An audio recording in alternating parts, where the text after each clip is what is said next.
क्या भाग्य को कोसने से दुख खत्म हो जाएगा? नहीं ना। तो फिर क्यों भाग्य को कोसें? इससे तो बेहतर ये है कि आप उस तकलीफ को दूर करने के लिए मेहनत और उपाय करें। फिर देखिए कैसे दुख आपका दामन छोड़ के जाता है। वैसे दुख सभी दिन के लिए नहीं आती है, ये तो भगवान का बनाया हुआ नियम है। जैसे दिन के बाद रात, रात के बाद दिन होता है, उसी प्रकार दुख के बाद सुख और सुख के बाद दुख आता है। और हाँ, एक बात और, भगवान किसी को दुख नहीं देते हैं। कोई भी बाप ये नहीं चाहेगा कि उसके बेटे को कोई तकलीफ हो। हम सबके पिता हमारे भगवान हैं और हम सब तो उनके बच्चे हैं। तो अब आप सोचिए, क्या भगवान हमें तकलीफ देंगे तो उन्हें पीड़ा नहीं होगी? वो भी यही चाहता है कि हमें कोई तकलीफ ना हो। हम अपने जीवन में कुछ गलतियां कर बैठते हैं जिसके कारण हमें तकलीफ झेलनी पड़ती है। श्री कृष्ण कहते हैं, भाग्य को कोसने से बस एक बहाना मिलता है हमें अपनी जिम्मेदारियों से भागने का। इसे बंद कर देना चाहिए और अपनी जिम्मेदारियों को समझिए। जैसे कोई विद्यार्थी पढ़ने के समय में खेलता है, अपने पढ़ाई से दूर भागता है। बाद में जब परीक्षा का परिणाम अच्छा नहीं आता तो वह भाग्य को कोसता है। आसान शब्दों में कहें तो मेहनती लोग भाग्य को कोसने के बजाय कड़ी मेहनत से सफलता हासिल करने में विश्वास रखते हैं। अपने दुख, तनाव या परेशानी के लिए अक्सर हम ही जिम्मेदार होते हैं। किसी काम को करते समय हमारी कोशिश में कमी की वजह से ही हमें तनाव होता है और हम दुखी हो जाते हैं। किसी भी काम को अंजाम देने के लिए 90% हमारी मेहनत या कोशिश का हाथ होता है, बाकी के 10% हमारे भाग्य का। इसलिए भाग्य को कोसने से पहले हमें ये सुनिश्चित कर लेना चाहिए कि कहीं हमारी कोशिश में कोई कमी तो नहीं रह गई, क्योंकि भाग्य को कोसने से कुछ भी नहीं होने वाला।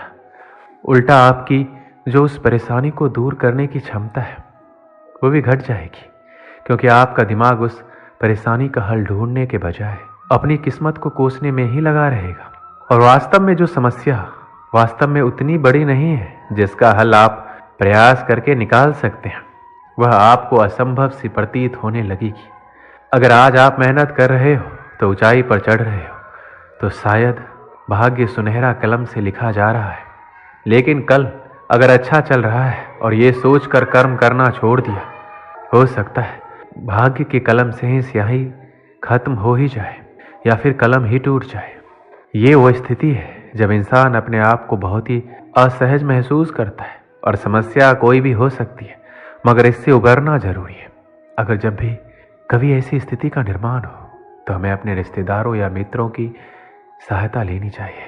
और अगर कोई सहायता ना भी करे तो हमें हिम्मत ना हारते हुए अपने बलबूते पर उस समस्या से निपटने की कोशिश करनी चाहिए।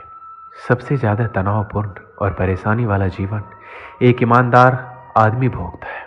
सीधे पेड़ पहले कटता है और बुरे इंसान तनाव रहित और परेशानी मुक्त जीवन जीता है और अन्य के मुकाबले ज़्यादा जीता है। एक बार ऐसा ही हुआ भगवान शिव के साथ। भस्मासुर ने शिव की तपस्या की और भगवान को खुश करके भस्म करने का वरदान ले लिया। अब उसकी नीयत खराब हो गई और शिव को ही भस्म करने पर उतारू हो गया। धरती के सबसे शक्तिशाली भगवान शिव के पीछे पीछे अब भस्मासुर भागने लगा और एक गुफा में घुस गया। जब ये खबर विष्णु जी को लगी तो वो दौड़े चले आए। भस्मासुर शिव को भस्म कर माँ पार्वती को पाना चाहता था, तो विष्णु जी ने मोहिनी रूप लेकर एक स्थान पर नृत्य करने लगे। भस्मासुर ने सुंदर कामुक मोहिनी को देखा तो वहां पर उस मोहिनी के मोह में उलझ गया। मोहिनी बोली, मुझे तुमसे कोई ऐतराज नहीं है, बस मेरे साथ नृत्य करो और मुझे जीत लो। भस्मासुर तुरंत राजी हो गया, मोहिनी की तरह नृत्य करने लगा। मोहिनी की देखा देखी उसने भी अपने सर पर हाथ रख लिया और भगवान शिव के वरदान के अनुसार वह भस्म हो गया। इससे हमें यही पता चलता है कि शुभ चिंतक या मित्र चाहने वाले कोई तो होगा जो आपकी स्थिति को बदल देगा या भगवान भेज देगा। ऐसा बहुत बार हुआ है जब किसी अनजान शक्ति ने लोगों की सहायता की है। इसलिए आप हौसला ना खोएं, खुद पर विश्वास करें और मेहनत से पीछे ना हटें। सहारा तो रोशनी का बड़ा होता है अंधेरी रात में। भगवान पर भरोसा रखें और भाग्य को ना कोसें। जीवन में परेशानियां आना आम बात है, ये हमारे सोचे हुए चित्त की निशानी है। अगर आप स्वयं को जान जाते हैं तो कोई भी परेशानी आने की बात छोड़ो, आपको देख भी नहीं सकते। स्वयं को जानने के लिए समय निकालिए, मतलब अपने आत्मा को जानिए और आपकी सारी परेशानी खत्म हो जाएगी। ऐसा नहीं है, इतनी बड़ी दुनिया में कई तरह की संभावनाएं होती है, जिसे आप भाग्य भी कह सकते हैं। आप किस दिशा या किस जगह पैदा होते हैं यह आप पर निर्भर नहीं। आप स्वस्थ होंगे या बीमारी से ग्रस्त हो जाएंगे, यह आपके माता पिता और आपके पालन पोषण पर निर्भर करेगा, आप पर नहीं। आप गरीब पैदा होते हैं या अमीर, ये भी आप निर्धारित नहीं करते। जीवन संभावनाओं का बहुत ही बड़ा खेल है, लेकिन जैसे टॉस हारने मात्र से खेल में हार नहीं होती या टॉस जीत लेने से जीत सुनिश्चित नहीं होती, उसी प्रकार गरीब पैदा होने से आप नहीं हारते या अमीर होने का अर्थ ये नहीं कि आप सफल हो ही जाएंगे। अब आप पे निर्भर करेगा कि आप जीवन का खेल कैसे खेलेंगे। एक बार एक सेठ, जो कि जीवन भर सिर्फ और सिर्फ पैसा कमाने में लगा हुआ था, बीमार पड़ गया। जितनी भी दवा चिकित्सा की कुछ नहीं हुआ, तो फिर उन्हें उनके पत्नी एक साधु के पास ले गए। साधु उनको देखकर चिंतित हो गए। सेठ पूछे, क्या हुआ महाराज, कैसे ठीक होगी तबीयत? साधु बोले, आपका जीवन सिर्फ 6 महीने का है, उसके बाद मृत्यु योग है। इतना कठोर सत्य सुनकर सेठ और उनके परिवार वाले दुखी हो गए। सेठ तो खाना पीना ही छोड़ दिए। 2-3 दिन ऐसे उदास कर्म रहित रहने के बाद सेठ को पता नहीं क्यों एक अलग उत्साह जगा। वो सोचे कि अब तो मरने वाले हैं, तो क्यों ना खुलकर जिया जाए। उन्होंने 6 महीने तक खूब दान धर्म सत्संग किया, अपने नौकर के बच्चों को पढ़ाने भेजा अपने खर्च से, हर दिन 50 से 100 लोगों को खाना खिलाया। ऐसे में उसके घर वाले चिढ़ने लगे कि सेठ सारी कमाई खत्म कर देगा। इसको लेकर उसके अपने बेटों के साथ झगड़ा हो गया। उन्होंने जिद करके अपने अपने हिस्से की जायदाद बांट लिए।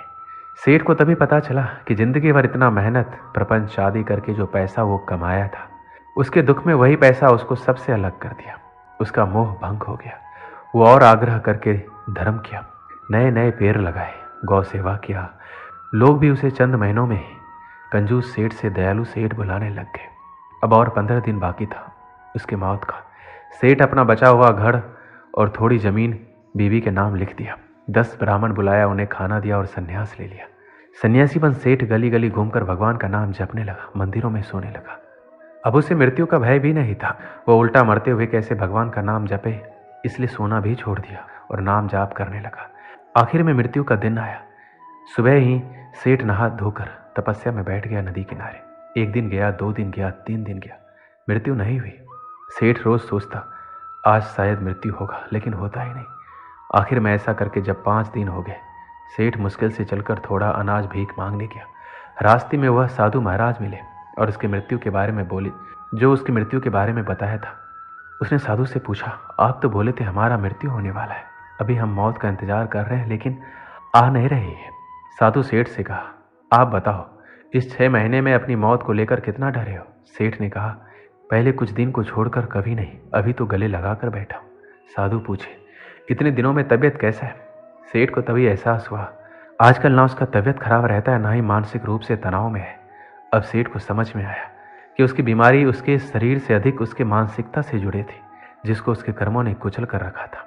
अब सेठ सहर्ष साधु का चरण स्पर्श किया और उनका शिष्य बनकर बाकी जिंदगी शांति से बिताया। ये कहानी भले ही काल्पनिक हो, लेकिन भाग्य कैसे मनुष्यों के कर्मों से जुड़ा है, उसके बेहतरीन ढंग से प्रतिपादित करता है। दोस्तों, इस वीडियो में बस इतना है। मिलते हैं अगली वीडियो में। अपना ख्याल रखिएगा। जय श्री कृष्ण।